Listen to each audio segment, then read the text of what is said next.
주일 예배 함께 드리겠습니다. 사랑의 주님 감사합니다. 오늘 이렇게 우리 형제자매님들 모여서 함께 예수님을 중심에 두고 예배하는 시간 함께 갖기를 원합니다. 예수 그리스도의 이름으로 나아가는 이 자리에 주님 좌정하시고 주님이 이끌어 주시는 은혜가 있기를 간절히 소망하오니 하나님 부활주일에 합당한 은혜 베풀어 주시고 한 사람 한 사람이 집중하여서 마음을 다하여서 그리고 뜻을 다하여서 하나님을 공경하고 사랑하는 이 시간이 되게 하여 주시옵소서. 우리를 만드시고 창조하시고 우리를 가장 선한 길로 이끄시기로 하나님 이미 마음을 먹으시고 모든 것을 계획하신 하나님 그 손 붙잡고 나아가는 시간이기를 원하며 나의 생각과 나의 뜻과 나의 계획들을 다 내려놓고 오직 주의 말씀으로 또 주의 그러한 마음으로 인도받는 시간이기를 간절히 원합니다. 하나님 우리 모든 선입견과 생각들을 뒤로 하고 주님 한 분만 갈구하는 복된 시간이 되기를 간절히 원하오니 이 시간 주님 함께하여 주옵소서. 예수님의 이름으로 기도합니다. 아멘. 우리 찬송가 165장 진행하겠습니다. 165장입니다.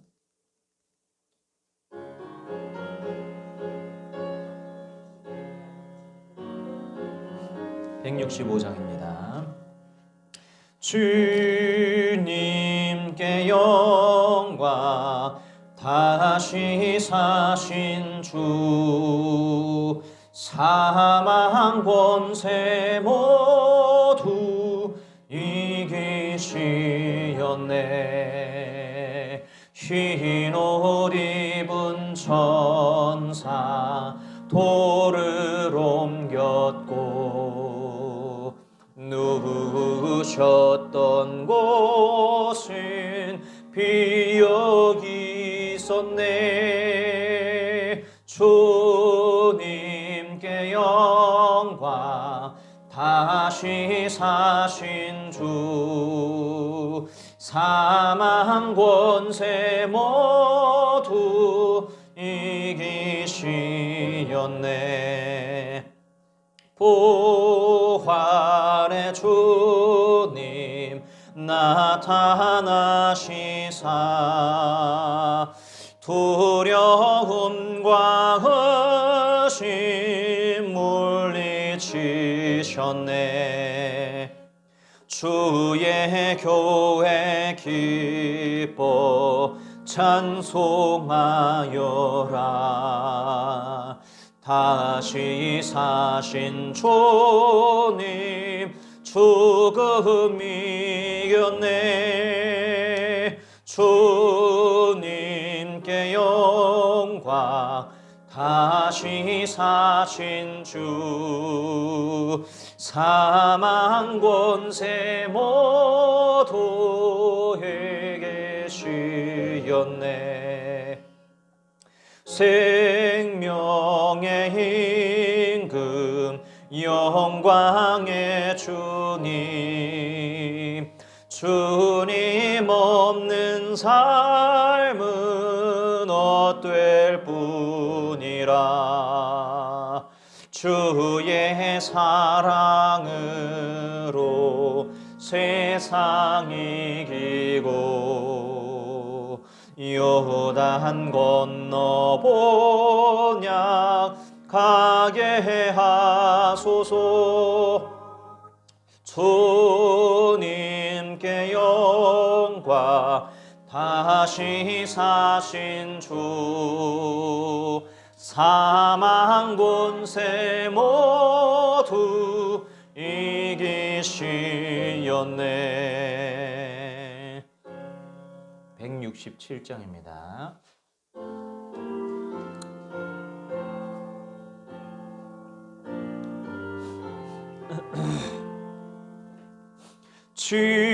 즐겁도다 이날 세세의 할 말 사망 권세 깨고 하늘이 열려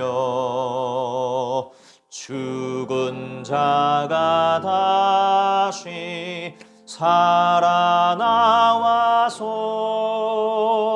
생명의 주 예수 찬송하도다.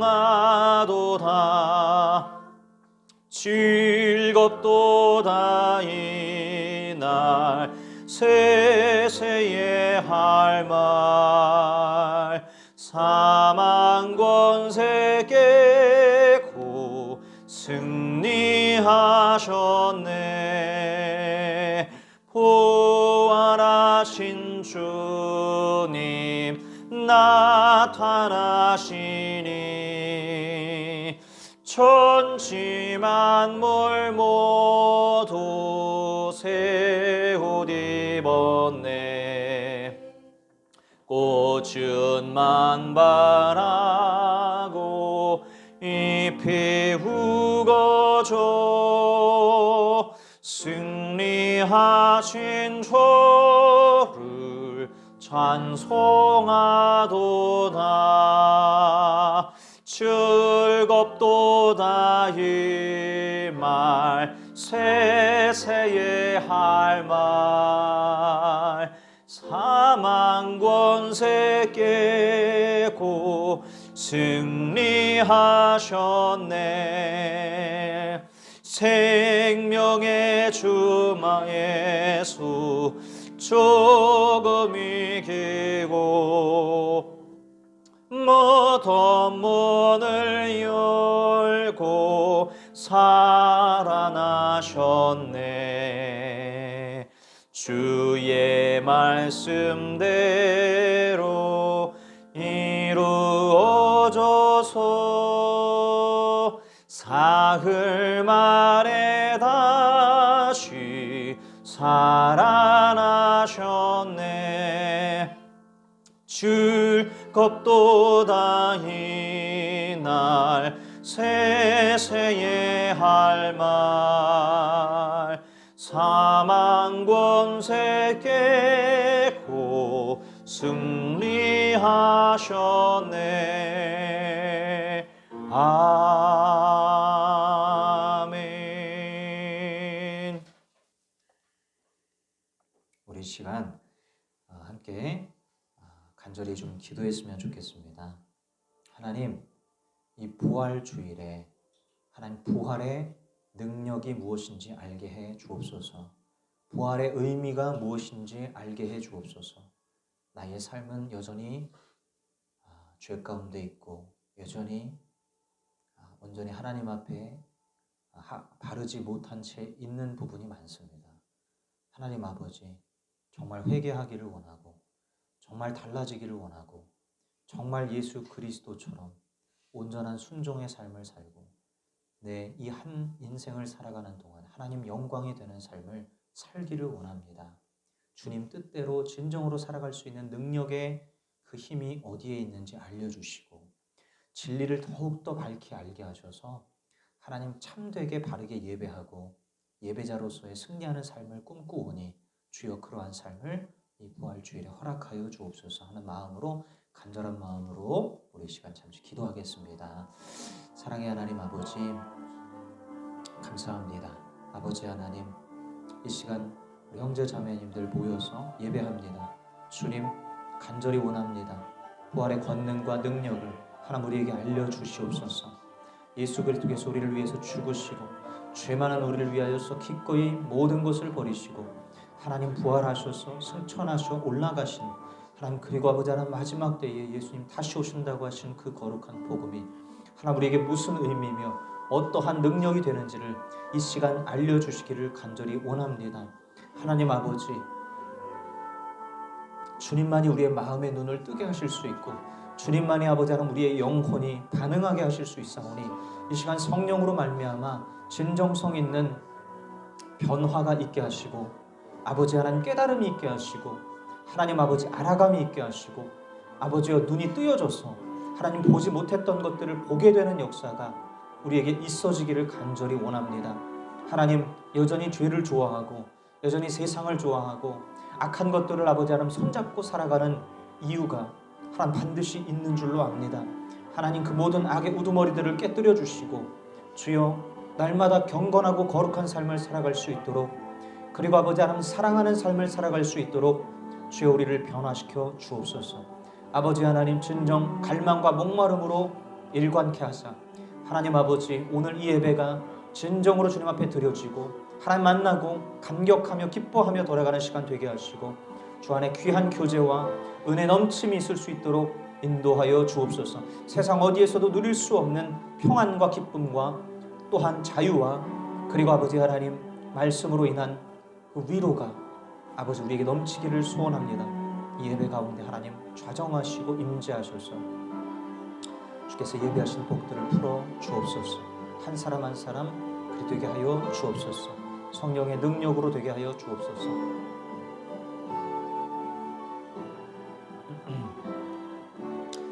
사랑의 주님 감사합니다. 아버지 우리의 삶은 너무나 아버지의 마음에 합당치 못할 때가 많고 여전히 이중적이고 삼중적일 때가 많아서 하나님 아버지 말과 행동이 다르고 아버지여 추구하는 가치관과 살아가는 삶이 다를 때가 너무나 많습니다. 아버지 주님의 뜻에 합당치 못한 사랑 없는 그러한 나의 모습을 이 시간 회개하오니 주여 불쌍히 여기시고 하나님 이 시간 우리를 굽어 살피셔서 우리의 영혼을 다듬어 주시고 교정하여 주시고 진정한 변화에 나아가기까지 인도하여 주시옵소서. 예수 믿는 자다운 영광스러운 모습을 회복할 수 있도록 주님 인도하여 주셔서 하나님 오늘 이 예배가 정말 아버지 하나님 이 부활이라고 하는 주제로 하나님 우리의 삶에 거룩한 변화를 이끄는 참된 복음의 능력으로 하나님 앞에 나아가는 시간이 될 수 있도록 인도하여 주시옵소서. 진리를 진정 말씀을 통하여서 더욱더 알아가게 하시고 진리를 믿는 믿음으로 아버지 하나님 철저하게 무장하는 그리고 온전하게 세워지는 시간이 되기를 간절히 원합니다. 성령님 이 시간 우리의 마음을 깨닫게 하셔서 하나님 마음의 눈을 열게 하셔서 못 보던 것 보게 하시고 모르던 것 알게 하시고 하나님 알 수 없었던 세계를 경험하는 귀한 시간이 될 수 있도록 인도하여 주시옵소서. 감사합니다. 우리를 위하여 기꺼이 죽으시고 그리고 부활하심으로 모든 것을 참으로 증명하신 우리 구주 예수님 이름으로 기도하옵나이다. 아멘. 아멘. 우리 171장 찬양하겠습니다.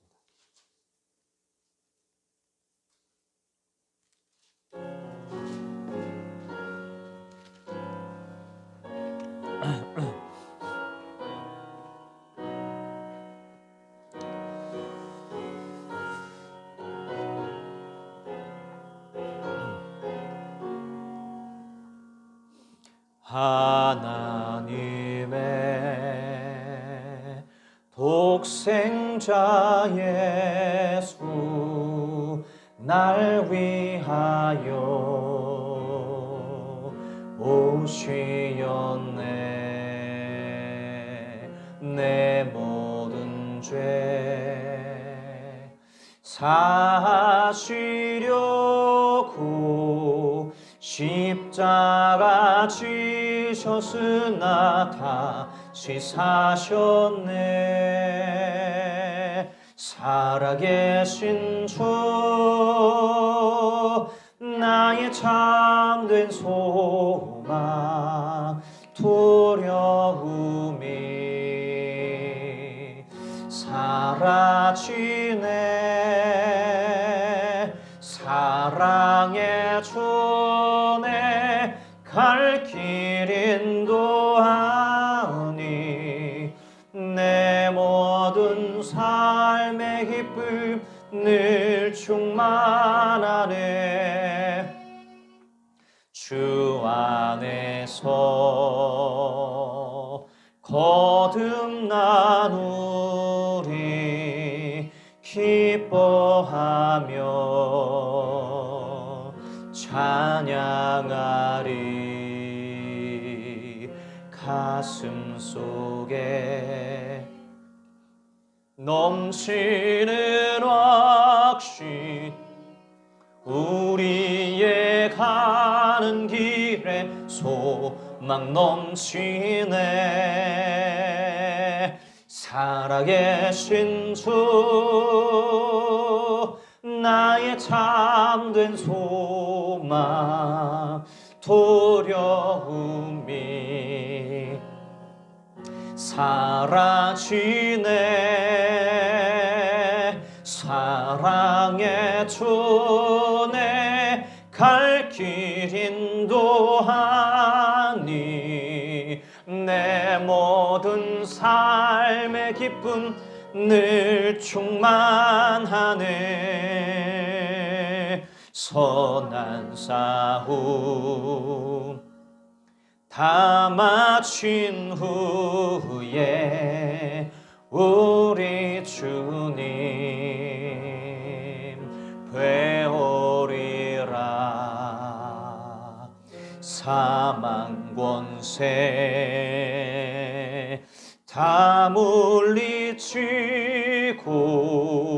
주님이 다스리니 영광 넘치네. 살아계신 주 나의 참된 소망 두려움이 사라지네. 사랑의 손에 갈 길 인도하니 내 모든 삶의 기쁨 늘 충만하네. 아멘. 우리 사도신경으로 우리 신앙 고백합니다. 나는 전능하신 아버지 하나님 천지의 창조주를 믿습니다. 나는 그의 유일하신 아들 우리 주 예수 그리스도를 믿습니다. 그는 성령으로 잉태되어 동정녀 마리아에게서 나시고 본디오 빌라도에게 고난을 받아 십자가에 못 박혀 죽으시고 장사된 지 사흘 만에 죽은 자 가운데서 다시 살아나셨으며 하늘에 오르시어 전능하신 아버지 하나님 우편에 앉아 계시다가 더 살아있는 자와 죽은 자를 심판하러 오십니다. 나는 성령을 믿으며 거룩한 공교회와 성도의 교제와 죄를 용서받는 것과 몸의 부활과 영생을 믿습니다. 아멘. 아멘. 네, 오늘 우리가 심는 만큼 달라집니다 라는 제아의 말씀, 고린도전서 15장 말씀을 통해서 우리 함께 듣도록 하겠습니다. 고린도전서 15장 말씀을 펴도록 하겠습니다. 고린도전서 15장 펴놓고 말씀을 하나하나 살피면서 우리가 오늘 말씀 심는 만큼 달라집니다 라는 제아의 말씀 함께 듣도록 하겠습니다. 15장 다 펴신 줄로 알고 말씀을 전하겠습니다. 제가 혹시 어제 한 분 한 분께 다 보내드렸는데 영상을 혹시 아마 뭐 오늘 봐야지 내지는 뭐 좀 이렇게 보다가 이런 거구나 하고 스킵하신 분들도 분명히 있으실 거예요. 네. 그거를 뭐 절대 잘못하는 거라고 생각하진 않고 혹시 조금 좀 진지하게 진짜 한번 쭉 봤다 혹시 계세요? 네. 반 정도 보셨어요? 현경전이? 2배속으로? 네네네. 저도 사실은 다 보진 않았고 한 그 부활하는 대목이나 예수님 막 뭐 이렇게 십자가에 달리시고 하는 부분을 봤는데 제가 그 뮤지컬을 보고서 정말 충격을 받은 게 너무나 신선하고 너무나 놀라웠던 게 뭐냐면 부활이 되게 감격스럽다라는 것을 되게 잘 표현을 했더라고요. 그러니까 우리가 뭐 오늘 이제 부활 주일이어서 이 찬양을 부르지만 거의 대부분 부활 주일날 가가지고 어느 교회든 가서 이렇게 뭐 살아계신 주 나의 참된 소망 주님 뭐 부활하셨네 다시 사셨네 이런 찬양 부르면 다 건조하게 불러요. 근데 원래 사실 그렇게 부르면 안 되는 거잖아요. 진짜 부활이 너무 놀라운 거고 너무 신비로운 거고 야 어떻게 이런 일이 있을 수가 있나 하고 놀라워하면서 사실은 살아계신 주 이렇게 부르는 거란 말이죠. 그러니까 부활이라고 하는 주제 자체가 그런 거잖아요. 근데 우리에게 이미 이 부활이라고 하는 건 너무 그냥 형식적이게 돼버린 건데, 돼버려 있는데, 그 뮤지컬을 보면서 이 형식적인 게 다 깨지는 거예요. 야, 그렇구나. 부활의 증인이라는 것은 진짜, 야, 로또를 맞은 사람이 한순간에 3억을 벌어서 즐거워하는 것보다 훨씬 더 큰 즐거움이겠다.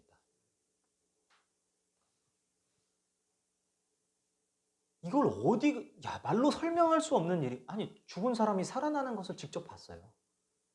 그리고 그분이 내가 믿던 예수님이고, 그 예수님이 부활하심을 통해서 모든 것이 다 참이라고 하는 것을 다 증명해 보이신 것이기 때문에 그때부터 머리가 막 쭈뼛 서는 거예요. 아, 진짜였구나.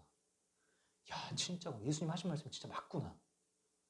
야, 그러면 이거 진짜 너무나 심각한 문제이기도 하고, 너무나 기쁜 문제이기도 하고, 너무나 진지한 주제이기도 하고, 이게 진짜 두려운 거야. 두렵기도 하면서 너무나 기쁜데 한편으로 너무나 이거 심각한 문제인 거예요. 이거 진짜 천국과 지옥이 진짜고, 예수님 하신 말씀이 진짜라면, 야, 이거 전하지 않을 수가 없겠구나. 그리고 예수님이 나랑 가장 가까이 계셨던 예수님이 진짜 부활을 하셨다? 이건 전하지 않고는 견딜 수가 없는, 그 사람들 만나는 대로 그냥 부활을 증거할 수밖에 없었던 거예요. 예수님 부활하셨어. 죽으신 예수님 알잖아, 너. 근데 다시 살아나셨다니까? 우리는 그걸 봤어. 그럼 그 예수님이 우리에게 뭐라고 얘기해 주셨는데? 하면서 복음이 쭉쭉쭉쭉 나오는 거예요. 인간은 죄인이었어. 근데 그 죄인을 위해서 하나님이 이 땅에 오신 거야. 우리의 죄를 없이 하시기 위해서 예수님께서 희생제사가 되셨어. 그것을 믿는 사람들이 구원을 받는데, 이것들을 전할 때마다 사람들이 그게 진짜야? 진짜야? 하면서 성령님께서 그 은혜를 막 부어주시고 사람들이 그걸 깨닫게 되고 알게 되면서 자기 죄를 뉘우치고 이런 일들이 막 일어났던 그 역사가 바로 사도행전이란 말이에요. 부활의 감격에서부터 시작하는 게 사도행전이거든요. 그게 너무 실감나게 표현이 돼 있더라고요. 와, 그래서 깜짝 놀랐어요. 그래서 제가 뮤지컬이라고 하는 거에 대해서 굉장히 다시 생각하게 되는, 네. 와, 이게 진짜 실제적으로 와닿게 하는 힘이 있구나 라는 생각이 들어서 제가 진짜 막 제 채널에도 막 추천을 하고 막 그랬었습니다만, 한번 오늘 기회 될 때 한번 진지하게 한번 보시면서 하셨으면 좋겠고, 부활이라고 하는 것은 예수님께서 본인이 증거하신 것들이 전부 다 참이다, 진리다라고 하는 것을 세상 만방에 증명하신 하나의 사건임과 동시에 이 부활이라고 하는 주제가, 아주 중요한 주제가 있습니다. 그게 뭐냐? 우리 또한 예수님처럼 부활할 것이다. 이런 주제가 담겨 있어요. 그렇죠. 우리 또한 예수님과 같이 부활할 것이다. 오늘 이 주제를 가지고 오늘 말씀을 살펴보려고 하는 것입니다. 자, 도전이 되는 메시지가 저는 될 거라고 확신합니다. 굉장히 중요한 말씀이기 때문에 귀 기울여서 잘 들으셔서 하나님께서 우리에게 깨달음을 주시고 알게 해주시는 은혜가 있기를 간절히 원합니다. 많은 사람들이요, 착각하는 한 가지가 있습니다. 부활은 단지 천국에 가는 과정이라고 생각을 하는 거예요. 자, 우리가 예수님 부활하셨듯이 우리 또한 부활할 것이다. 우리는 부활을 언제 합니까? 마지막 심판 때에 부활한다고 우리가 알고 있잖아요. 그래서 그때 우리가 죽은 사람들, 자는 사람들이라고 성경에 기록되어 있는데 다 깨어나고, 그때 당시 심판 때에 그 종말의 때에 현재 살아있는 사람들은 변화된다. 그렇게 우리가 지금 성경에 쓰여 있고 배우고 있는데, 부활 때에, 그 종말 때에 부활할 것이라고 우리가 생각을 하고 있습니다. 그리고 나서 천국과 지옥 결정되고 천국 갈 사람들은 천국에 가는, 그러니까 천국에 가기 위해 그리스도인들은 부활하는 것으로 우리가 생각을 하는 거예요. 자, 이렇게 생각을 하면 부활이라고 하는 개념이 천국에 묻히는 것입니다. 그래서 천국이라는 그 개념으로 인해서 부활이라는 개념이 묻혀서 정확하게 파악이 안 돼요. 천국 가기 위한 수단, 과정 정도로 생각하면 그렇게 된다라는 것입니다. 자, 천국은 모든 것이 끝나고 새로운 시작을 의미하는 개념으로 우리에게 익숙해요. 그래서 이 세상과의 단절로서 우리가 이해하는 경향이 큽니다. 그렇죠? 천국 간다 그러면 새로운 시작이잖아요. 새 출발이에요. 연결이 아니잖아요. 이 세상과의 연결로서 이해를 하기가 어렵습니다. 천국이라는 개념은. 그런데 부활이라고 하는 개념은 이 세상의 삶과 아주 긴밀하게 연결되어 있다는 측면에서 천국 가는 것의 그 의미와 너무나 구별되는 의미라는 것을 우리가 알아야 돼요. 그래서 천국이라는 개념의 부활이 묻히면 안 된다라고 제가 말씀드린 것입니다. 자, 우리가 예수를 믿었어요. 자, 천국에 가게 되잖아요. 나중에. 자, 천국 가기 위해서 별도의 노력을 우리가 기울여야 됩니까? 아니죠. 믿음으로 간다고 우리가 배웠고 성경에 쓰여 있지 않습니까? 자, 그러면 부활도 믿음으로 되겠네요? 그렇잖아요? 부활도 믿음으로 되는 게 맞죠. 그런데 이건 반쪽만 알고 반쪽은 모르는 거예요. 그러니까 부활이 천국에 묻히면 그렇게 되는 거예요. 부활만 따로 생각해 보자라고 하는 것입니다. 자, 12절 말씀. 오늘 고린도전서 12장을 통해서 사도 바울이 뭐라고 설명하는지 함께 보겠습니다. 12절 말씀 함께 읽겠습니다. 12절, 15장 12절 시작. 그리스도께서 죽은 사람 가운데서 살아나셨다고 우리가 전파하는데 어찌하여 여러분 가운데 더러는 죽은 사람의 부활이 없다고 말합니까? 자, 고린도 교회에 인간의 부활이 존재하지 않는다라고 주장하는 사람들이 생겨나기 시작했습니다. 자, 먼저 아셔야 되는 것은 이 사람들은 고린도 교회 교인이 아니었던 외부인들이 들어와서 주장한 게 아니라는 거예요. 고린도 교회 내부의 교인들 가운데 아마도 사도 바울이 고린도 교회를 세울 때 같이 있었던 초창기 멤버가 섞여 있을 수도 있어요. 교회 공동체가 형성이 되고 바울은 이제 그 교회를 떠나서 다시 전도를 하고 다녀야 됐기 때문에 그 교회를 맡기고 갔던 것입니다. 그런데 그 교회 안에 자생적으로 이제 일어나는데 일부 그리스도인들이 인간의 부활이 없는 것이 아니냐, 우리가 과연 부활하는 게 맞냐 하는 의구심을 품기 시작하면서 결국에는 부활은 없는 것 같다라고 주장하기 시작했다는 것입니다. 자, 이 사람들은요, 예수님께서 부활하신 것을 믿습니까? 안 믿습니까? 그건 믿어요. 예수님은 부활하신 걸 믿는다니까요. 왜? 바울을 통해서 복음을 전달받았잖아요. 바울의 복음 중에 핵심이 뭐겠어요? 예수님 부활하셨다는 것입니다. 그걸 믿었으니까 그리스도인 된 거예요. 근데 우리 인간들이 부활하는 건 좀 별개 문제라는 거죠. 그건 안 믿어진다라는 거예요. 자, 35절 읽어보겠습니다. 35절로 가보세요. 35절 시작. 그러나 죽은 사람이 어떻게 살아나며 그들은 어떤 몸으로 옵니까? 하고 묻는 사람이 있을 것입니다. 자, 이 부활이 없다고 주장했던 사람들은 아무리 생각해도 이 부활이라고 하는 게 이해가 안 되는 것입니다. 자, 죽은 자가 다시 살아나면 도대체 몇 살 때의 몸으로 살아나느냐? 죽은 상태 그대로 부활하는 것이냐? 그럼 초등학생이 죽었다 그러면 초등학생이 예수 믿다 죽으면 초등학생의 몸으로 부활하는 거냐? 나이 먹은 80 노인네가 예수 믿다가 죽었으면 80세로 그러면 부활하는 것이냐? 그러면 부활해가지고 천국에 살아가는 게 초등학생은 초등학생 내내 초등학생으로 살고 내내 80세 노인으로 산다라는 것이냐? 도무지 말이 안 되는 거예요, 이게. 이해가 안 되는 것입니다. 죽는 그 시점에 따라서 몸이 다 달라지는 것인가? 그럼 반대로 이렇게 생각해 볼 수도 있잖아요. 자, 죽은 상태 그대로가 아니라 가장 건장한 청년 때 28세로 살 때로 돌아간다. 그러니까 부활을 딱 하면 80세 노인도 28세의 청년 때의 모습으로 돌아가서 부활한 상태로 살아가거나, 그렇죠? 이렇게 가장 건장한 청년 때로 돌아가서 그렇게 부활하는 것이 아니겠냐. 자, 그렇게 되면 얼마나 좋아요. 나이 드신 우리 권사님들, 뭐 장로님들, 연로하신 분들은 28살 때 가장 피부가 팽팽할 때로 돌아가는 거 아니겠어요? 그때 가장 건강한, 가장 멋진 모습으로 돌아가서 부활 때에 그 몸으로 부활한다 라고 한다면 너무 좋잖아요. 그죠? 근데 문제는 초등학생들, 어린애들이에요. 아주 어린애들이 예수 믿다가 어린애들이 죽었어. 그러면 부활할 때 28살 때로 부활한다고 생각해보자. 그럼 몇 년이 건너뛰는 거예요? 15년 이상이 건너뛰죠. 그럼 우리가 저기 천국 갔을 때 그러니까 알아볼 수 있겠어요? 다들 그러고 있을걸요? 야, 네가 걔야? 아, 네가 걔야?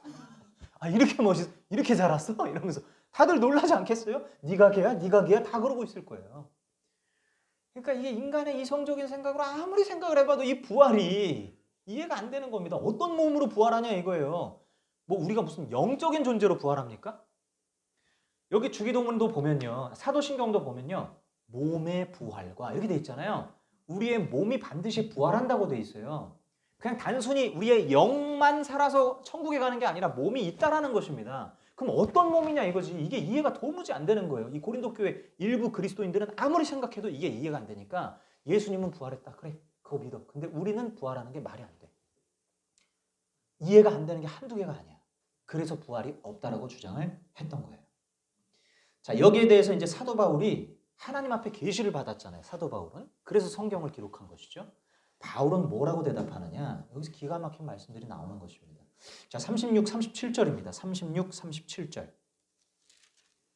36, 37절.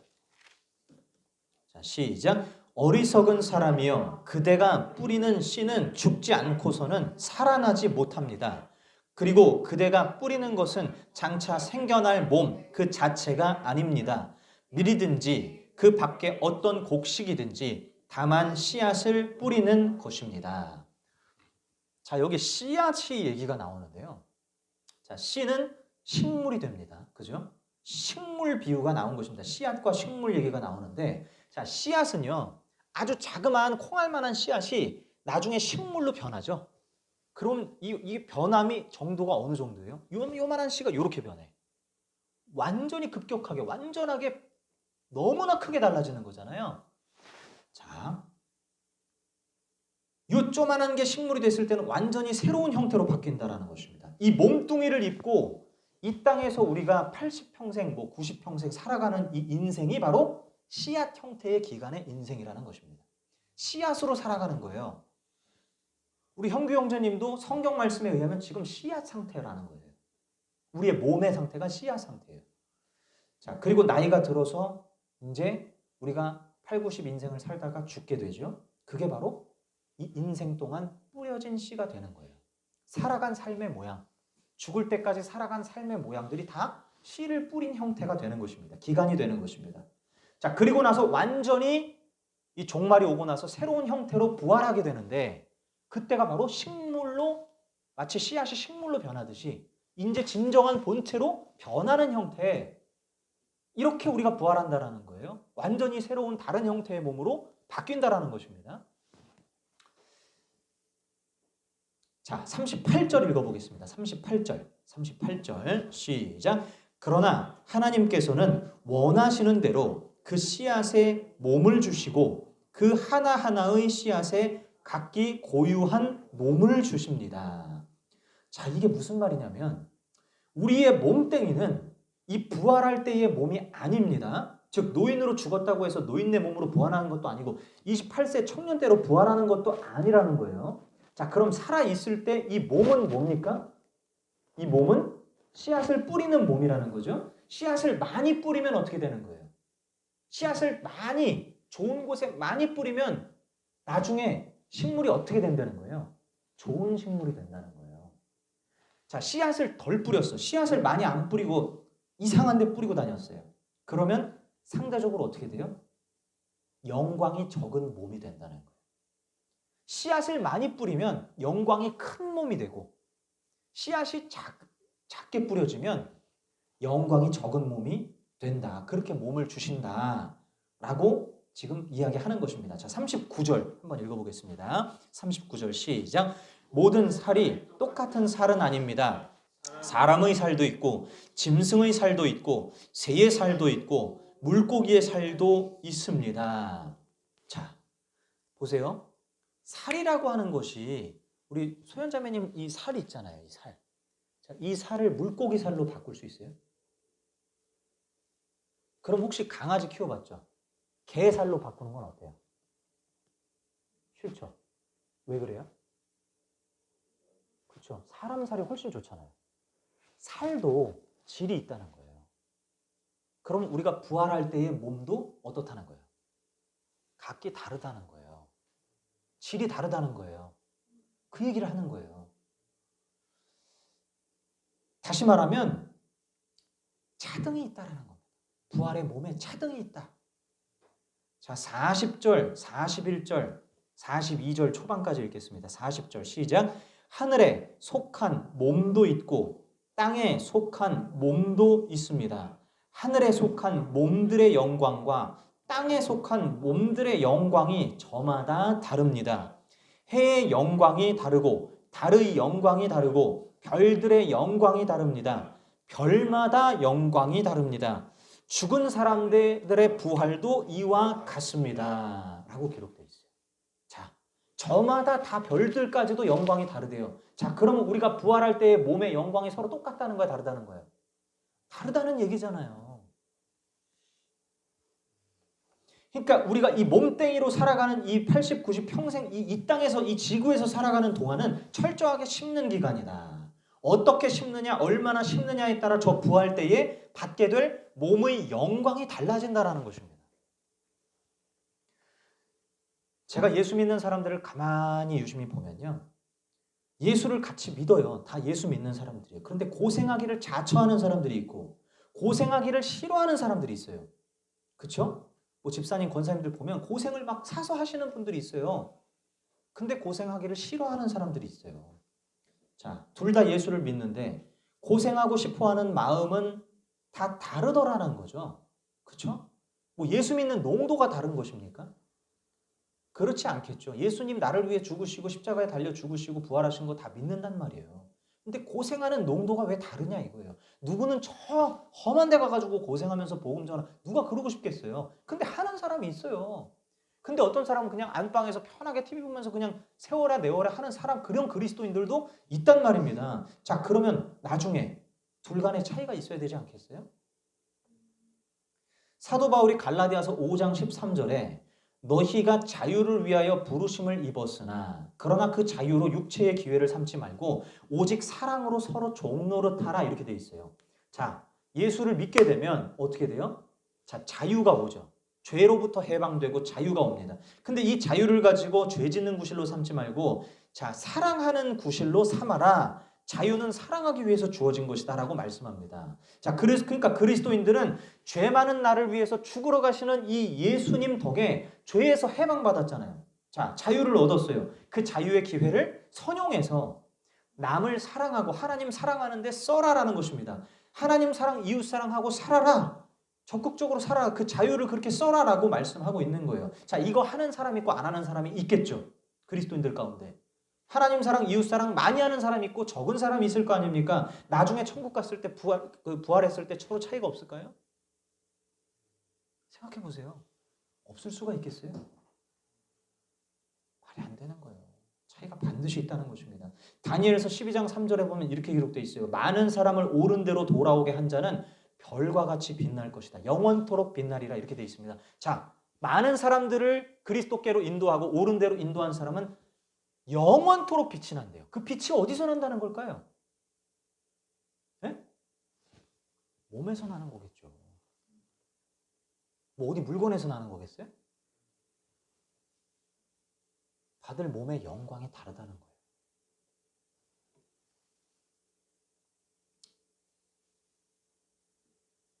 어떤 분들은 천국에서 목사님 천국에서도 그렇게 차등이 있으면 문제가 있는 거 아닙니까?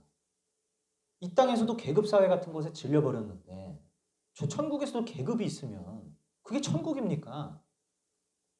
하시는 분들이 있어요. 자, 천국이 모두가 다 공평해야 된다라고 생각하는 거죠. 그래서 서로 간에 차등이라는 게 있을 수 없는 곳이 바로 천국 아닙니까? 생각하는 겁니다. 자, 우리가 왜 그런 생각을 하냐면 우리가 이 땅에서 부러움, 시기, 질투 이런 것들을 별로 잘 좋아하지를 않잖아요. 근데 천국 가서도 내가 누구를 부러워하고 앉아있으면 안 된다라는 사상이 있기 때문이에요. 나는 예수 믿고 이 땅에 살면서 기껏 1명 전도했어요. 자, 근데 어떤 사람은 살면서 1000명을 전도했습니다. 자, 둘의 차이가 뭐겠어요? 일단 이 땅에서 살아간 삶을 보세요. 1명 전도한 사람과 평생 1000명 전도한 사람. 살아간 삶의 삶을 보세요. 80평생 살아간 삶을. 1000명 전도한 사람은 엄청나게 희생을 했을 거예요. 엄청나게 거기다 투자를 했을 거예요. 자기 물질을 드리고 시간을 드리고 다른 거 누릴 거 다 누려가면서 포기해가면서 영혼들을 구원하러 다녔을 거예요. 그러니까 1000명을 전도했겠죠. 심는 게 달랐다라는 것입니다. 무슨 말인지 아시겠어요? 씨앗이 죽는데 죽는 질이 달랐다는 거예요. 자, 나중에 천국 가서 천국 갔습니다. 다 부활해서 천국 갔습니다. 자, 영광이 다르겠죠? 자, 나는 1명 전도했으니까 영광이 작아. 근데 저 사람은 1000명을 전도했대. 야, 그래서 영광이 큰 거예요. 몸에서 막 더 밝은 영광빛이 막 나는 거야. 그래서 사람들이 다 알아봐요, 그 사람을. 야, 저 사람은 정말 많은 사람들을 옳은 대로 인도했구나. 야, 저 사람은 지구에 있는 동안에 하나님을 위해서 정말 헌신을 진짜 많이 했구나. 고생을 정말 많이 한 사람이구나. 이게 보이는 것입니다. 그거에 대한 대가로서 주어진 거예요. 그럼 제가 묻겠습니다. 여러분, 시기하고 질투하겠어요? 질투하겠냐고요?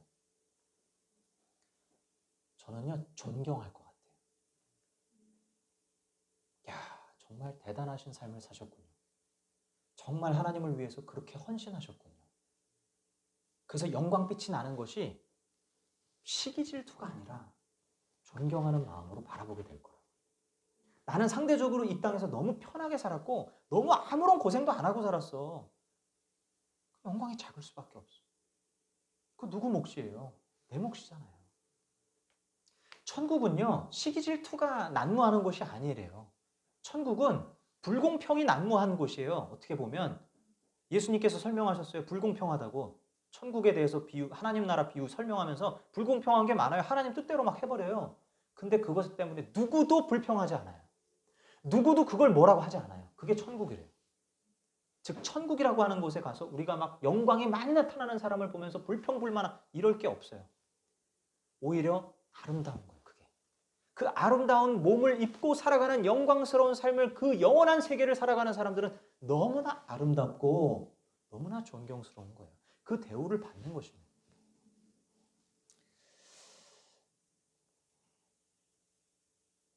자, 우리가 이제 이 얘기를 하면 어떤 상급에 대한 얘기로 오버랩이 되는데 뭐 상급이라 그러면 우리가 무슨 뭐 학교에서 뭐 애들 이렇게 학급에서 상 받고 막 이런 거 생각하세요. 선생님이 이렇게 상 주면 감사합니다 상 받거나 그죠? 야 천국에 가면 상급이 있대. 그래가지고 뭐 상급이 받기 위해서 막 열심히 해야 되지 않냐 막 이렇게 합니다. 근데 우리 솔직히 무슨 생각합니까? 그 상급 그까짓 거 안 받으면 그만이잖아요. 천국에만 가면 되지 뭔 상급이 필요해. 이렇게 우리가 생각한다고요. 상이라고 하는 개념으로 생각하기 때문이에요. 상 안 받으면 되잖아. 면류관 그까짓 거 벗어 던지면 되지 뭐 그거. 누가 면류관 뭐 평생 쓰고 있어요? 면류관 벗어 놓으면 그냥 똑같잖아요. 천국에 가는 그냥 천국 백성 똑같잖아요. 아무 차이 없잖아요. 근데 이 몸의 영광이 다르다고 하면 이건 달라지는 거예요. 무슨 말인지 이해가 되시죠? 상급을 우리가 그런 식으로 생각하면 상급에 대해서 회의적이게 돼요. 부정적이게 돼요. 그런데 진짜 이 땅에서 살아간 삶에 따라서 주어지는 이 상급이 우리의 몸의 부활의 영광으로서 나타난다. 영원토록 빛이 나는 삶을 살게 된다라고 한다면 이건 욕심이 나야 되는 거예요. 이거는 우리가 하찮게 여길 문제가 아니라는 것입니다. 그래서 사도 바울도 뭐라 그러냐면 자기는 상 받기 위해서 달려간다 그래요. 자, 다름질을 얘기합니다. 고린도전서 9장에 보면 다름질을 한다 그래요. 자, 다름질을 하는데 뭐라고 되어 있냐면 운동장에서 다름질하는 자들이 다 달릴지라도 오직 상 받는 사람은 한 사람인 줄을 너희가 알지 못하느냐. 너희도 상 받도록 이와 같이 다름질하라 이렇게 되어 있다고요. 예수님께서도 말씀하셨잖아요. 우리가 오른손이 하는 일을 왼손이 모르게 하라고 그러잖아요. 자, 사람들이 알게 되면 내가 누군가에게 뭔가 선한 일을 할 때 이걸 사람들이 알게 되면 어떻게 돼요? 사람들이 인정을 해줘 버려요. 그럼 사람들에게 박수 받아요. 이 땅에서 영광을 받아버리는 거예요. 그럼 저 하늘에서 받을 상이 있대요? 없대요? 없다는 거예요. 성경은 철저하게 뭔가 하늘나라에 뭔가 쌓이는 뭐가 있고 뭔가 보상이 있고 뭔가 상이 있다는 것을 계속 얘기합니다. 근데 그 상이 무슨 초등학생이 학교에서 선생님한테 상 받는 그런 개념으로 생각하면 안 된다고요. 몸의 부활의 영광이 다른 것으로서 우리에게 주어지는 것이다라는 이 개념을 가져야 우리가 여기에 욕심을 내고 우리가 선한 이 거룩한 욕심을 가지고 정말 주를 위해 헌신하고 고생하는 것의 가치를 느낄 수가 있는 거예요. 이걸 안 하면요, 너무나 많은 그리스도인들이 그냥 대충 살아요. 대충 그냥 살다가 대충 회개하고 대충 천국 가려고 하는 거예요.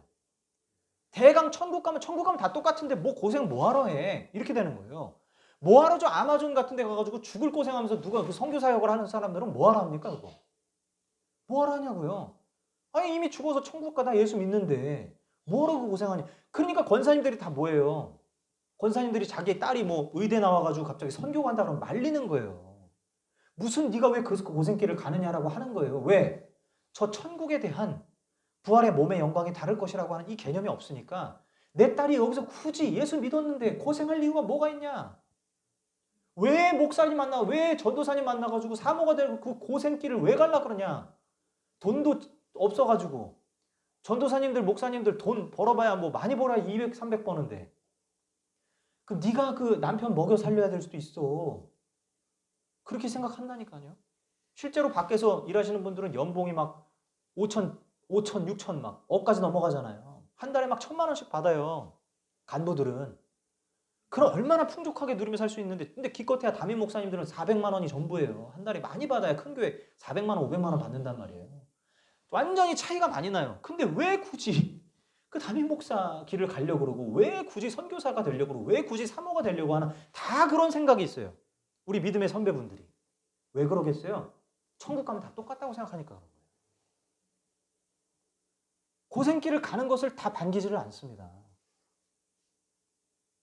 이게 다 성경에 대해서 무지해서, 다 하나님 뜻을 몰라서, 저 천국 가면 다 평등할 거라고 생각해서 고생하는 것의 가치를 모르는 거죠.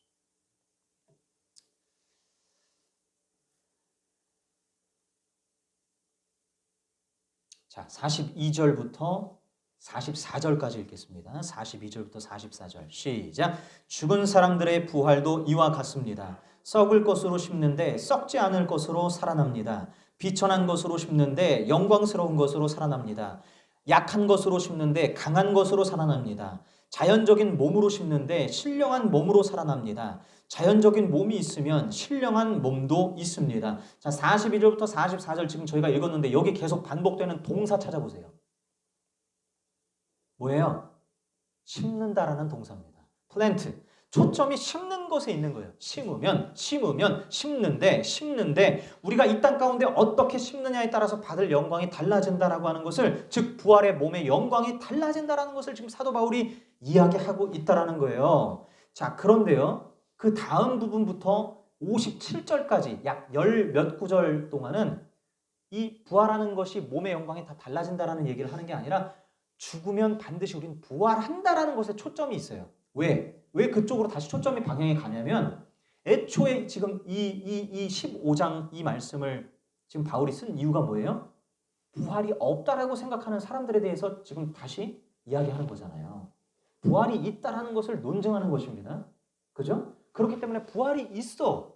부활이 있다니까 여기에 초점이 맞춰져 있기 때문에 다시 포인트가 부활이 있음이라고 하는 주제로 47절부터 57절까지 쫙 이어져요. 그걸 다 읽어볼 수는 없겠습니다만 부활이 있다라는 것으로 초점이 다시 갑니다. 자, 그리고 나서 결론이 나오는 거예요. 58절. 자, 시작. 그러므로 나의 사랑하는 형제 자매 여러분, 굳게 서서 흔들리지 말고 주님의 일을 더욱 많이 하십시오. 여러분이 아는 대로 여러분의 수고가 주님 안에서 헛되지 않습니다. 아멘. 자, 부활이 없다라고 생각하는 사람들은 결국엔 흥청망청 먹고 마시며 놀고 산다는 거예요. 왜? 아니 내일 죽을 터인데 뭐하러 고생하냐 이거예요. 그렇게 그리스도인들이 가게 되는 거예요. 부활이 없다고 생각해버리면, 혹은 저 천국 가서 다 평등하다고 생각하면 그렇게 산단 말이에요. 그런데 사도 바울의 지금 논지가 뭡니까? 분명히 달라질 것이고 분명히 고생한 거, 주를 위해서 헌신한 것은 하나님께서 갚아주시는 것이 분명히 있기 때문에 너희들의 수고가 헛되지가 않다라는 것을 지금 이야기하는 거예요. 그러니 여러분, 주일 예배만 꾸역꾸역, 뭐 물론 11조 드리는 것도 고생이라고 할 수 있겠지만 주일 예배 남들은 뭐 주일날 뭐 어디 놀러 가고 뭐 여행 가고 하는데 난 여행 안 가고 주일날 꼬박꼬박 예배 드리는 것도 고생이라고 할 수 있겠습니다만 그 정도 기본적인 것만 해가지고 나중에 하나님 앞에 갔을 때 무슨 영광이 있겠어요?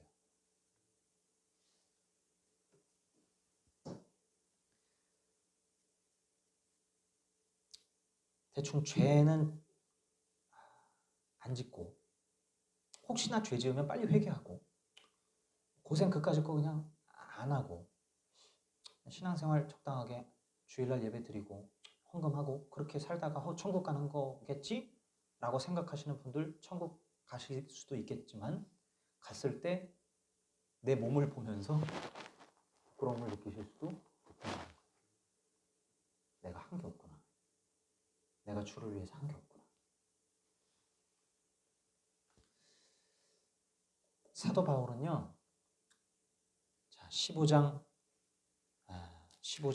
30절 한번 가볼까요? 30절. 사도 바울이 얘기합니다. 15장 30절. 제가 읽어볼게요. 그리고 또 우리는 무엇 때문에 시시각각으로 위험을 무릅쓰고 있습니까? 형제자매 여러분, 나는 감히 단언합니다. 나는 날마다 죽습니다. 뭐하러 고생하냐 이거예요. 뭐하러. 바울은 사서 고생했어요. 바울은 자기가 두드러 맞을 때를 갔어요. 바울은 가서 고생할 걸 알면서도 가는 거예요. 굳이 안 가도 되는데, 피해도 되는데 왜 가냐 이거예요. 복음 전하러 가는 거예요. 영혼들 살리기 위해서 가는 거예요. 고생 당하면 이거 하나님께서 이걸 갚아주신다. 하나님께서 반드시 부활 때에 영광스러운 면류관을 나에게 주실 것이다. 그래서 데살로니가 교인들에게 그들은 나의 면류관이라고 얘기한 거예요. 즉 부활 때에 내가 일어날 그 빛의 영광이 내가 전도한 영혼들이 계산이 되어서 나에게 그대로 영광빛으로 나에게 올 것이다라는 것을 알았기 때문에 바울은 그 상을 쫓아보면서 그것을 얻기 위해서 굳이 고생하는 길을 갔던 거예요. 이게 없으면 뭐하러 고생하냐 이거예요. 뭐하러 위험을 무릅쓰냐 이거예요. 뭐하러 맞을 짓을 하냐 이거예요. 뭐하러 죽을 고비를 넘기냐 이거예요. 나는 날마다 죽노라 이게 뭐예요? 나는 맨날 죽을 고비를 당합니다 이런 뜻이에요. 날마다 죽을 고비를 당합니다. 죽을 때를 내가 찾아갑니다. 사서 고생합니다 저는. 뭐하러 그러겠습니까 제가. 만약에 죽은 이후에 부활의 영광에 그 몸을 입는 일이 없다면 난 가장 불쌍한 사람 아니겠습니까? 이 땅에서 고생 축사게 하고 맨날 여기저기 두드러 맞은 자국과 막 배고픔과 헐벗음과 맨날 금식하고 그러고 살아갔던 사도 바울이 가장 어리석은 삶이 아니겠냐 이거예요. 부활이 없다고 하는 사람들은 그게 가장 어리석게 보겠죠. 뭐하러 그렇게 사냐? 뭐하러 그렇게 고생하냐? 그러나 주님 안에서 헛되지 않다라는 거예요. 이것은 헛된 것이 절대 아니다. 이런 시각을 우리가 가져야 됩니다.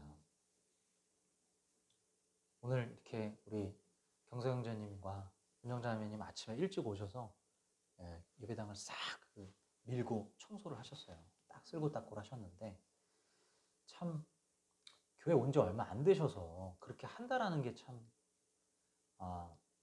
제 한편으로는 참 내가 왜 저분들한테 순서를 왜 줬을까? 어떡하다 내가 줬지? 이런 생각이 들면서도 미안한 마음이 들면서도 참 귀한 거예요. 왜냐하면 이거는 무슨 누구에게 잘 보이기 위한 게 아니지 않습니까? 그래도 예배드리는 이 예배 공간, 이 예배당에 그래도 깨끗하게 함께 예배드리기 위해서 내가 헌신하자 해서 그래도 더 잘 수 있는데 좀 일찍 와가지고 하신 거잖아요. 그걸 하나님이 알아주시지 않겠어요? 제가 여기서 이렇게 막 얘기하면 또 여기서 영광 받고 끝날 수도 있으니까. 주님만 하셔야 되는데. 제가 발설을 해버렸네요. 괜찮아요. 어쨌든 하나님이 그런 것들을 다 세고 알아주신다는 거예요. 그러니까 여러분, 하나님을 위해서 내가 고생하는 것이 손해라고 보시면 안 돼요. 절대 손해가 아니라 이거는 내가 부활 때에 받을 영광스러움을 내가 갖는 거구나 하는 그런 시선과 인식이 필요합니다. 자, 교회에서 어떤 직분을 맡을 때도 마찬가지예요. 저는 제가 굉장히 잘한 일이 하나 있는데 지금도 어디 가서 떳떳하게 얘기합니다. 청년부 제가 할 때 청년 중에 한 명이 리더를 너무 하기 싫은 거예요. 1년 동안 리더를 너무 고생하면서 했기 때문에 자기는 이제 공부를 해야 돼서 공부에 24살짜리 청년이었는데 공부해야 되기 때문에 취직 준비해야 되기 때문에 학점 높여야 되기 때문에 리더 하면은 자기 인생이 너무 투자가 돼서 이번 한 해는 쉬겠다는 거예요. 근데 아무리 봐도 그 자매 외에는 할 수 있는 사람이 없었어요. 그래서 제가 그 자매한테 리더를 권면했습니다. 리더를 1년 동안 섬겨줄 것을. 그런데 제가 부탁했어요. 이 교회의 상황도 물론 생각해야 되겠고 이 목사로서의 나의 제안이 무게감 있게 너에게 느껴질 수도 있지만 너는 반드시 기도하고 하나님의 뜻에 따라 하나님의 마음을 물어서 너가 결정해야 돼. 그러니까 기도하는 시간을 한 3일만 가져. 그리고 나서 만약에 그럼에도 불구하고 너가 거절하면 더 이상 권유하지 않을게. 정말 리더 세울 사람이 없었기 때문에 절실했거든요, 저는 사실. 그런데 그 절실함으로 리더로 세우고 싶지 않았어요. 왜? 하나님 앞에서 스스로 결정해야 될 문제라고 생각했습니다. 결국에 3일 뒤에 와서 그 자매가 뭐라 그랬게요? 한다고 했을까, 안 한다고 했을까? 안 한다고 했어요. 그 이후로 한마디도 하라고 하지 않았습니다. 그게 맞다고 생각했죠. 내가 여기서 서운해하거나 내가 여기서 저 자매에게 야, 기도했는데도 그런 결정이 나왔어? 이렇게 존중을 안 해주면 그 자매는 평생 어쩌면 그때부터 잘못 끼워진 단추 때문에 사역자 때문에 자꾸 헌신하고 사역자 때문에 뭔가를 결정하는 사람이 될 것 같았어요. 그게 아니에요. 스스로 기도하고 하나님이 하라고 하시면 하는 거예요. 순종하는 훈련을 해야 될 거 아니에요. 근데 순종을 무슨 뭐 사역자한테 순종합니까? 하나님한테 순종하는 훈련을 배워야 될 거 아닙니까? 그러니까 성가 대원을 맡든 성가 무슨 부장을 맡든 뭐 반주자를 맡든 뭐 찬양 팀을 맡든 교사가 되든 다 하나님 앞에 기도하고서 그리고 자기가 정말 드려야 되겠다라고 한다면 아멘하고 헌신하고 순종해서 1년 동안 본인이 감당하는 거예요. 그렇게 저는 직분자들을 세워야 된다고 생각했거든요. 그래서 그 이후로 안 한다고 했을 때부터 절대 얘기 안 했어요. 근데 저는 잘했다고 생각해요. 그게 맞구나. 지금도 저는 오늘 이 말씀을 전하면서 그렇게 하는 게 맞겠다. 그래. 각자가 자기 부활의 몸대의 영광을 각자가 챙기는 거지. 누가 그거를 뭐 대신 해줄 수 있는 것도 아니고 누가 옆에서 얘기해서 그걸 예 하겠습니다 한다고 해서 그 사람이 그 영광의 몸을 갖는 게 아니라 하나님 때문에 하나님 앞에 나아가서 받게 될 그 영광의 몸, 받게 될 상급, 그 하나님의 칭찬, 그리고 이 땅에서의 삶은 심는 기간이라 그러면 그 정말 나중에 진정한 몸으로 변화됐을 때 영원토록 살아가는 그 영원한 삶이 달라진다라고 하는 것인데 그것을 챙기는 건 자기 몫인 거예요. 자기 믿음의 몫인 거예요. 그런 부분들이 필요하지 않을까 생각합니다. 그래서 저는 참 감사하게 자발적으로 그렇게 또 하신 것에 대해서 참 좋게 생각을 하게 됐고 우리가 앞으로도 신앙생활할 때 이렇게 해야 되지 않을까 생각해요. 누가 하라고 해서 하는 게 아니에요. 제가 자처하겠습니다. 제가 그 길을 가겠습니다. 제가 그 힘든 거 제가 하겠습니다. 저 하나님한테 칭찬 받고 싶습니다. 이렇게 신앙생활 해야 되는 게 아니겠습니까?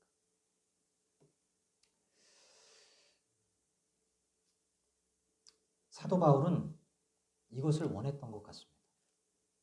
단순히 뭐 구원 받을 것을 막 염려해서 그렇게 산 게 아니에요, 바울은. 부활 때의 영광을 바라봤던 것입니다. 욕심을 내야 한다면 우리는 이런 걸 욕심내야 되지 않겠어요?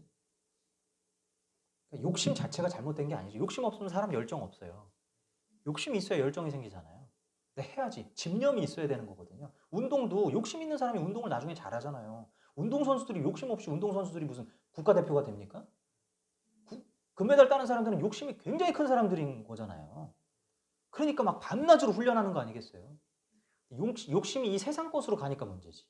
하나님 나라의 것으로 욕심이 딱 가버리면 그 욕심은 너무나 좋은 거 아니겠습니까? 우리가 이런 삶을 살아야 될 줄로 생각합니다. 자, 우리가 이 사실을 잘 기억해서 58절 결론의 말씀. 그러므로 나의 사랑하는 형제자매 여러분, 굳게 서서 흔들리지 말고 주님의 일을 더욱 많이 하십시오. 여러분이 아는 대로 여러분의 수고가 주님 안에서 헛되지 않습니다. 라는 말씀을 잘 기억하시고 오늘 이 부활주일에 부활의 몸의 영광이 다르구나. 나는 정말 영광스러운 몸으로 부활되고 싶다. 라고 하는 믿음을 가지고 그렇게 하나님의 영광을 위해서 살아가는 저와 여러분이 되었으면 좋겠습니다. 자, 기도하겠습니다.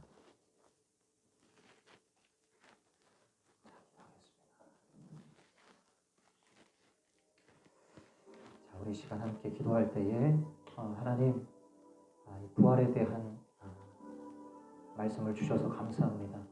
하나님 우리 육체의 살도 각기 다 다르다고 말씀하신 것처럼 부활의 몸의 영광 또한 다르다고 말씀하셨고 아버지요 주님 그것을 또한 우리가 바라보고 정말 추구하며 아버지 살아가야 한다고 말씀하셨는데 주님 제가 결단하며 나아가기를 원합니다.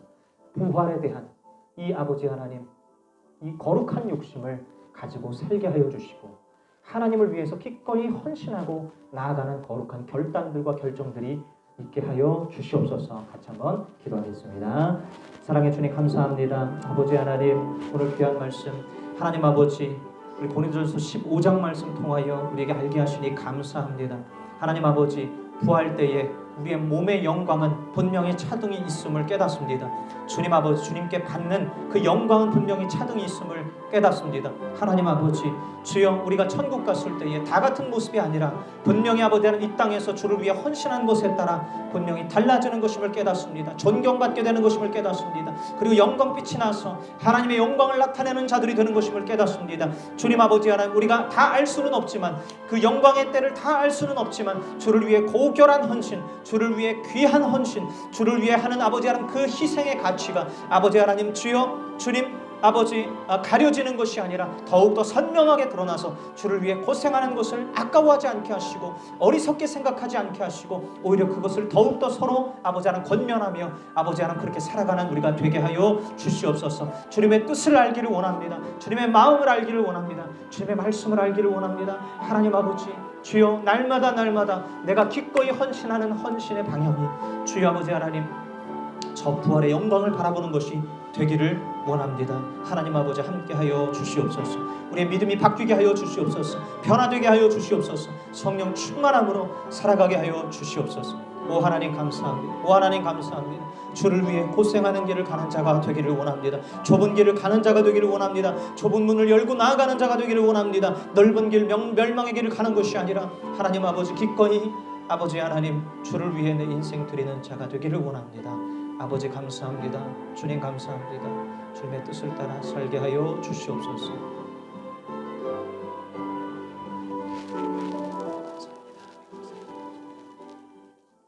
우리 한 번 더 기도할 때에 하나님께서 가장 기뻐하시는 것 중에 하나가 바로 중보기도입니다.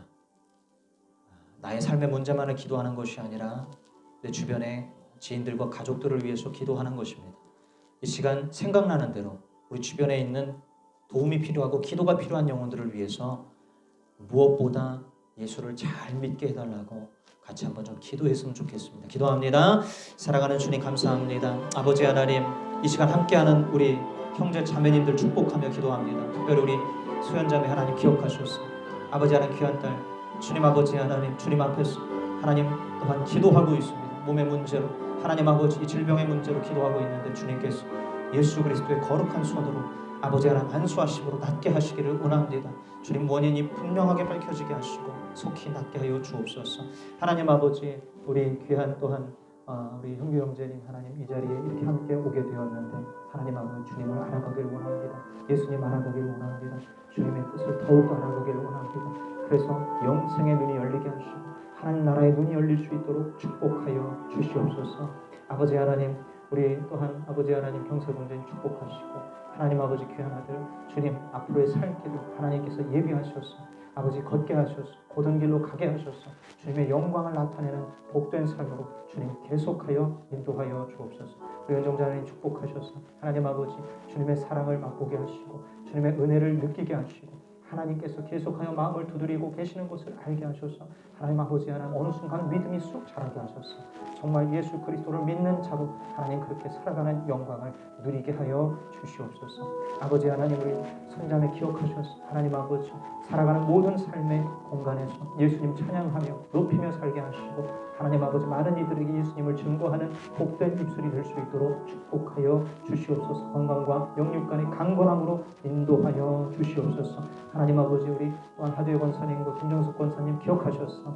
우리 권사님들 아버지 하나님 믿음의 본을 보이게 하시고 아버지 하나님 잘 배워서 신앙생활을 잘 이어나갈 수 있게 도와주시며 특별히 노년에 이르기까지 끝까지 주를 위해서 헌신하고 고생하는 것 주님이 알아주실 것을 믿고 하나님 아버지 기꺼이 자기를 드리며 부활의 몸의 영광을 바라보며 하나님께 받을 그 상과 칭찬을 바라보며 나아가는 귀한 딸들이 될 수 있도록 인도해 주시옵소서. 감사합니다. 우리 가족들 구원하여 주시고 하나님 아버지 특별히 아버지 하나님 아버지 우리 오신의 자매 기억하셔서 하나님 아버지 그 모든 육체의 질병이 낫게 하시고 마음의 병이 낫게 하시고 치유하여 주심으로 하나님 아버지 새로워지는 역사가 있게 하시옵소서. 주님을 아버지 하나님 다시금 만나 찬양하는 거룩한 모습으로 회복되게 하여 주시옵소서. 아버지 하나님 우리 지선이 성현이 기억하시고 아버지 하나님 무엇보다 주님께로 돌아오는 역사가 있기를 간절히 원합니다. 예수님을 진정 마음으로 영접하고 진정한 신앙생활을 해나갈 수 있기를 원합니다. 우리 성현이가 아버지 하나님 주를 알게 하시고 예수를 알게 하시고 하나님 믿음 생활을 다시 이어갈 수 있도록 도와주시고 이전 것 다 버리고 새로운 신앙생활 해나갈 수 있도록 귀한 아들 축복하여 주옵소서. 아버지 하나님 주여 또한 상민이 아버지 하나님 성령이 기억하시고 하나님 아버지 귀한 아들 딸 하나님 주의 영광 위에 살게 하여 주시옵소서. 믿음이 날마다 자라게 하여 주시옵소서. 우리 큰 고모 외로워하지 않게 하시고 그 외로움 가운데 주를 찾게 하시고 기억하게 하시고 기도하게 하소서. 주님 주 뜻 위에서 살아갈 수 있도록 도와주옵소서. 우리 할머니 기억하시고 하나님 아버지 주님께 가는 그날까지 주시옵소서. 사랑하는 주님 감사합니다. 오늘 귀한 부활 주일에 하나님 아버지 부활의 그 몸의 영광의 능력을 보게 하시니 감사합니다. 우리는 마땅히 예수님 부활하셨듯이 우리 또한 부활하게 될 것입니다. 각기 다른 고유의 몸을 입고 부활하게 될 것입니다. 하나님 아버지 주님의 칭찬과 상이 깃든 부활의 영광의 몸으로 부활하게 될 것입니다. 하나님 아버지 이 사실을 믿고 이 땅 가운데 헌신하고 수고하고 희생하는 모든 것들에 하나님 아버지 주여 위로를 얻게 하여 주시옵소서. 아버지 하나님 주여 우리가 살아가면서 그저 좁은 길 가지 않고 넓은 길에만 있는 크리스찬이지 않기를 원합니다. 기꺼이 희생하며 헌신하며 수고하는 자들이 되기를 원합니다. 주님 때문에 주를 위하여 주 뜻대로 나아가다가 주를 위하여 죽는 자들이 되게 하여 주시옵소서. 하나님 아버지 주여 날마다 아버지 하나님 중보하는 자들이 되기를 원합니다. 기회가 닿을 때마다 주변 사람들에게 예수 증거하기를 원합니다. 부활의 기쁨을 나눌 수 있기를 원합니다. 진리의 말씀을 진지하게 상고하고 증거하는 자들로 세워지기를 원합니다. 주여 인도하시고 이끌어 주시옵소서. 감사합니다. 우리의 모든 기도 제목에 응답하시고 기꺼이 역사하실 구주 예수님 이름으로 기도하옵나이다. 아멘. 아멘. 우리 더 원합니다라는 찬양 함께 부르겠습니다.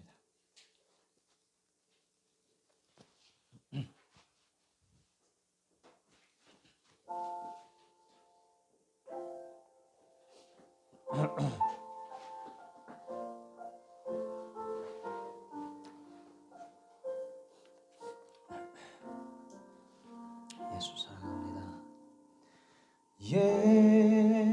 예수 사랑합니다. 사랑합니다. 온 마음 다하여 오직 주님 한 분만 간절히 더 원합니다. 예수 사랑합니다. 예수 사랑합니다. 사랑합니다. 온 마음 다하여 오직 주님 한 분만 간절히 더 원합니다.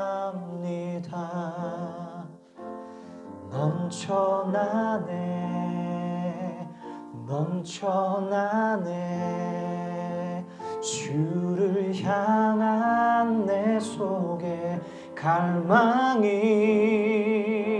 주님께로 날 이끌어 주소서. 주님을 더 원합니다.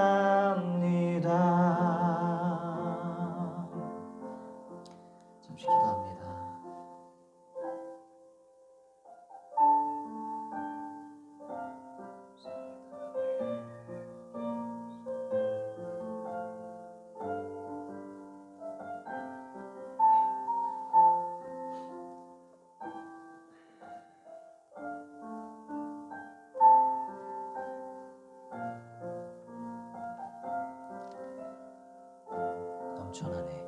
넘쳐나네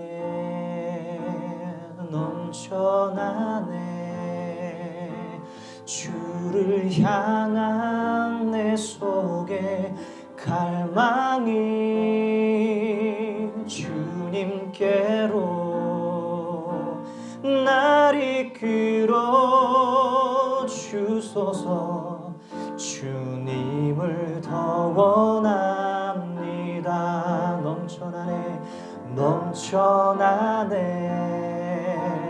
넘쳐나네 주를 향한 내 속에 갈망이 주님께로 날 이끌어 주소서.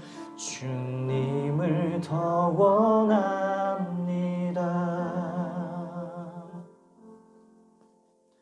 예수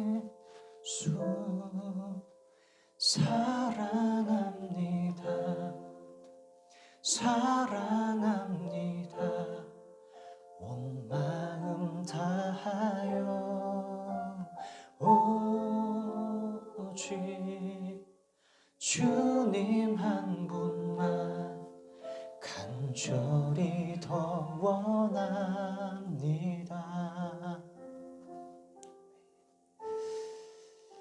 기도하겠습니다. 사랑의 주님 감사합니다. 아버지, 이렇게 귀한 주일, 부활 주일로 예배하게 하시니 감사하고 하나님 앞에 우리의 마음을 드릴 수 있게 하시니 감사합니다. 주여, 우리가 아무리 많은 것을 드린다 한들 이것이 어찌 부활이 예비된 그 축복을 주시는 것에 비할 바 되겠습니까?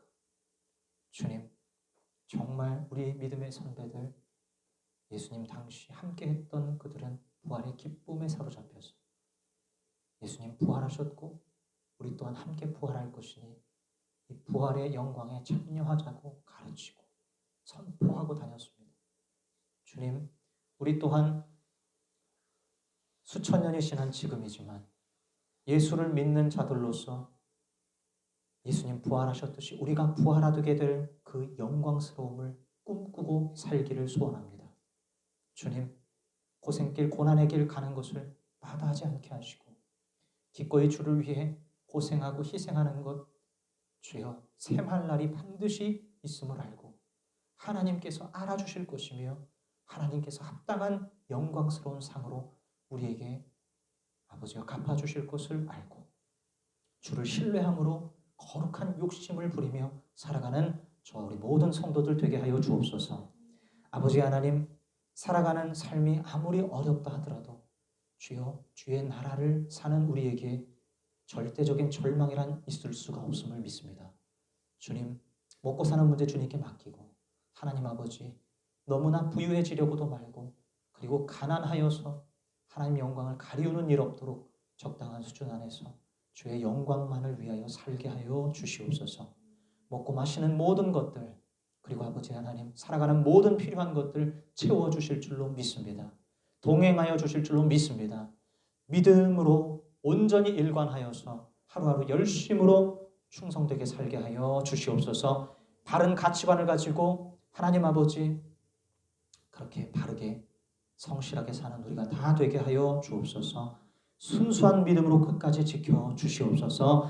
감사드리오며 꼿꼿하게 복음 위에 서서 아버지여, 주님 뜻 앞에 늘 아버지 하나 꼿꼿하게 서서 살아가기를 간절히 원하오며 우리 구주 예수님 이름으로 기도하옵나이다. 아멘, 아멘, 아멘, 아멘. 네, 광고 하나 하겠습니다. 제가 이번 주부터 하나님 앞에 받은 마음이 있어서 제가 주중에 한 번 정도는 좀 나름 이제 제 나눔과 묵상 내용들을 좀 한 분 한 분께 좀 보내드리려고 합니다. 워낙 주중에 저희가 좀 교류가 많이 없다 보니까 그렇다고 해서 무슨 뭐 예배를 뭐 열자니 다들 너무 멀리 계시고 이래가지고 그렇게 좀 SNS를 통해서 교제를 좀 조금이라도 해야 되겠다. 매일 하려고 했는데 매일 하려고 하면은 작심 2주 정도 되더라고요. 그래서 2주 만에 지쳐서 이게 쉽지가 않다라는 것을 제가 알기 때문에 그래 일주일에 한 번만이라도 하자. 나름의 하나님 앞에서 제가 결단을 한 것이기 때문에 갑자기 장문의 카톡이 가더라도 놀라지 마시고 이게 뭐지? 목사님이 나한테 장문의 카톡을? 이러면서 놀라실 수도 있으나 은혜를 나누고자 보내시는 거겠구나 생각하시면 되겠습니다. 자, 감사하고 그러면 이번 달은 우리 두 분께서 섬겨주셨으니까 다음 달 혹시 저였나요? 전 것 같아요. 5월은 제가 그러면 예배당 청소를 하는 것으로 하겠습니다. 일어나셔서 우리 160장 3절만 부르겠습니다. 160장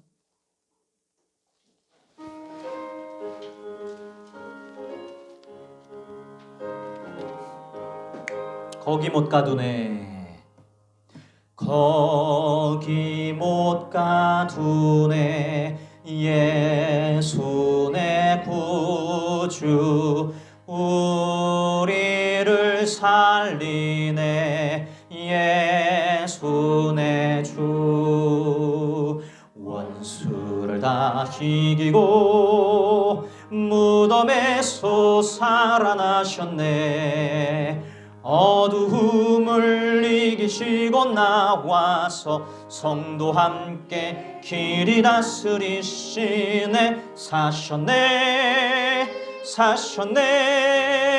예수 다시 사셨네 지금은 십자가에 죄 많은 우리를 위하여 달리신 구주 예수님의 은혜와 부활을 예비하시고 각자의 고유의 몸을 입게 하실 우리 하나님 아버지의 사랑과 이 모든 과정 가운데 깨닫게 하시고 선하게 인도하시는 그리고 중보하시는 성령 하나님의 은혜가 오늘 이 부활주의를 맞이하여서 들은 말씀 따라 거룩한 욕심을 내며 부활의 영광에 참여하기를 바라는 한 사람 한 사람 예수로 사는 교회 성도들과 한국교회 위에 함께 하시기를 축원하옵나이다. 아멘.